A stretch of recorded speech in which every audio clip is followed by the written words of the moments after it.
গ্যাসের চুলো জ্বালানো ছাড়া অথবা রোদে দেওয়ার ঝামেলা ছাড়াই তৈরি করে ফেলুন দুনিয়ার সবচাইতে সহজ ও সুস্বাদু এই আমের টক ঝাল আচারের রেসিপি। আসসালামু আলাইকুম বন্ধুরা, নতুন একটি রেসিপিতে সবাইকে স্বাগত জানাই। আমের তো টক ঝাল আচার অনেকেই খেয়েছেন, তবে একবার হলেও আমের এই টক ঝাল আচারটি এইভাবে বানিয়ে দেখবেন। বিশ্বাস করুন, খাওয়ার পর অন্য কোনো আচার মুখেই লাগবে না। কাঁচা আম শেষ হয়ে যাওয়ার আগে এবছরের সেরা স্বাদের কাঁচা আমের এই টক ঝাল আচারটি একবার হলেও অবশ্যই বানিয়ে দেখবেন। কথা দিচ্ছি, খাওয়ার পর এর স্বাদ সারা জীবন মুখে লেগে থাকবে। রুটি, ভাত, পরোটা, পোলাও সব কিছুর সাথে এই আচারটি খেতে অসম্ভব মজার লাগবে। যখনই বানাবেন বেশি করে বানিয়ে রাখবেন, বানিয়ে বছর জুড়ে সংরক্ষণ করে রাখবেন। খেতে এতটাই সুস্বাদু হয় কাঁচা আমের এই মশলা আচারটি। তো এখানে এই আচারটি বানানোর জন্য প্রথমেই লাগবে কাঁচা আম। আমি এখানে 4টে কাঁচা আম দিয়ে বানিয়ে দেখাচ্ছি। তারই সাথে বেশ কিছুটা আমি এখানে কাঁচা লঙ্কা নিয়েছি। লঙ্কার পরিমাণটা বাড়িয়েও নিতে পারেন অথবা কমিয়েও নিতে পারেন। যারা ঝাল ঝাল আচার খেতে ভালোবাসেন তাদের জন্য তো এটা একটি বেস্ট আচারের রেসিপি।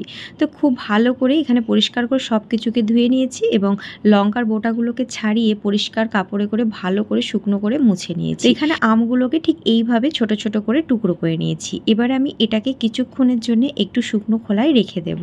এতে করে এর মধ্যে থেকে খুব একটা বেশি পানি বের হবে না। তো এখানে একটা মশলা রেডি করে নেব। তার জন্য 1 টেবিল স্পুন নিয়েছি গোটা জিরে, 1 টেবিল স্পুন নিয়েছি গোটা ধনে, এখানে 2 টেবিল স্পুন নিয়েছি মৌরি, 1 চা চামচ নিয়েছি এখানে মেথি, তারই সাথে এখানে 1 টেবিল স্পুন নিয়েছি হলুদ সরিষা আর 1 টেবিল স্পুন নিয়েছি কালো সরিষা। আপনারা দুটোর মধ্যে একটা সরিষাও ব্যবহার করতে পারেন।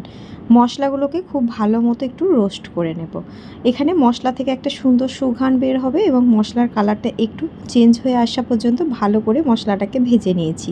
আর ভাজার সময় 2টো শুকনো লঙ্কাও অ্যাড করে নিয়েছি, যেটা আমি দিতে ভুলে গেছিলাম। তো এটা দেখুন কালারটাও চেঞ্জ হয়ে গেছে। এই পর্যায়ে এটাকে আমি একটু ঠান্ডা করে গুঁড়িয়ে নেব। এদিকে কুচিয়ে রাখা আমগুলো এবং লঙ্কাগুলোকে চপার মেশিনের সাহায্যে দেখুন একদম ছোট ছোট করে চপ করে নিয়েছি। তো এখানে যদি চপার মেশিনটা না থাকে আপনারা গ্রাইন্ডারের মধ্যে হালকা করে একটু গ্রাইন্ড করে নিলেও আমগুলো ঠিক এরকম কুচিয়ে যাবে। আর কয়েকটা লঙ্কা আমি এইভাবে একটু কেটে নিচ্ছি। এখানে লঙ্কার পরিমাণটা কম বেশি করে নেওয়া যাবে। যেহেতু আমার লঙ্কার আচার খেতে দারুণ মজার লাগে, তো আমি এইখানে লঙ্কার পরিমাণটা একটু বেশি করেই দিলাম। আর এই আম ও লঙ্কার কম্বিনেশনটা এত সুস্বাদু হয়েছে, একবার এইভাবে না বানিয়ে খেলে হয়তো বিশ্বাস করবেন না। তো এখানে কিছু মশলা অ্যাড করছি।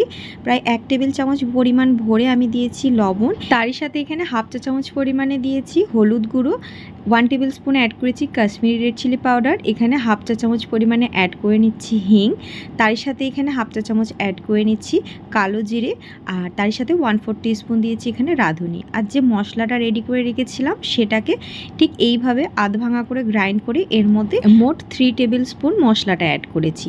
তারই সাথে এদিকে সরিষার তেল আগে থেকেই গরম করে রেখেছিলাম, যখন একটু হালকা ঠান্ডা হয়েছে তখন এর মধ্যে অ্যাড করে নিয়েছি। প্রথমে কিছুটা অল্প পরিমাণ দিলাম, এবার ভালো করে মিশিয়ে নেওয়ার পর বাকি সরিষার তেলটাও অ্যাড করে নিতে হবে। আমের তেল ঝাল আচারের ক্ষেত্রে তেলের পরিমাণটা সবসময় একটু বেশি করেই দিতে হবে।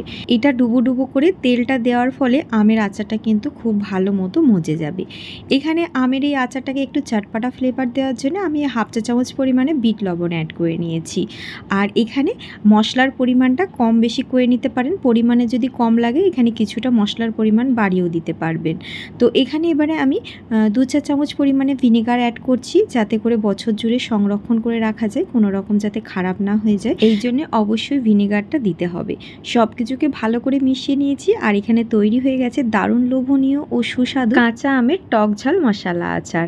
দেখলেই জিভে পানি চলে আসবে। ভেবে দেখুন খেতে কতটা মজার হয়েছে। বিশ্বাস করুন, অনেক ধরনেরই তেল ঝালের আচার খেয়েছি, তবে এই আচারটা যে এতটাই সুস্বাদু, এতটা লোভনীয়, এতটা মজার খেতে লেগেছে যে অন্য কোনো আচার মুখেই লাগবে না। রুটি, ভাত, পরোটা, পোলাও সব কিছুর সাথে যেমন খেতে পারবেন, তারই সাথে এখানে সকল বাঙালির খুবই একটি প্রিয় খাবার মশলা মুড়ি, সেক্ষেত্রেও কিন্তু এটি ব্যবহার করতে পারবেন। দেখুন আমের আচারটা কতটা লোভনীয় হয়েছে। আর আমের এই আচারটার মধ্যে একটু ঠিক এরকম ডুবো ডুবো তেলটা রাখবেন।